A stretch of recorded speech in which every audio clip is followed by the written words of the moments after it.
আমার ভাই শরীরে ফিরছে জামাতের সন্ত্রাসীগুলো। আবার এরপরে তারা আমরা যখন টাকা দিয়েছি, আমরা সবাই যেন বলছি এখান থেকে আমার শাশুড়ির গায়ে হাত তুলছে, অসুস্থ হচ্ছে শাশুড়ির গায়ে, হ্যাঁ হাত ভেঙে গেছে। তারা এবারে চলে আসার পর আবার দ্বিতীয়বার আবার 50 থেকে 60 জন নিয়ে আবার গেছে, আবার যে অতর্কিত হামলা করছে।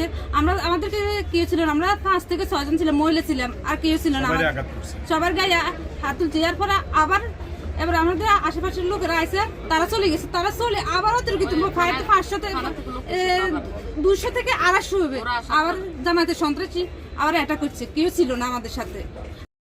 ঘটনার সূত্রপাতে কারা হামলা করছে? জামাত শিবিরের লোকেরা। নির্বাচনী একটা সভা ছিল, ততক্ষণিক আমি খবর পেলাম আমার গ্রাম হাটবাড়ি অতর্কিতভাবে আমাদের স্বেচ্ছাসেবক দলের সভাপতি মিজান খানের বাড়িতে হামলা করতেছে, এমন ভাঙচুর করতেছে। আমি যতটুকু জানলাম তার বোনেরই মারছে। এটা জামাত ইসলামের ছেলেপেলেরা, নেতাকর্মীরা আর মারতেছে শুনি আমি ওখান থেকে আমাদের ইউনিয়ন সভাপতি, আমি এমনকি সেক্রেটারি আমার গাড়িতে নিয়ে ধরেন আমি হাটবাড়ির দিকে রওনা দিয়েছি। হাটবাড়ির দিকে রওনা ধর আমি সর্দির বাজার পার হওয়ার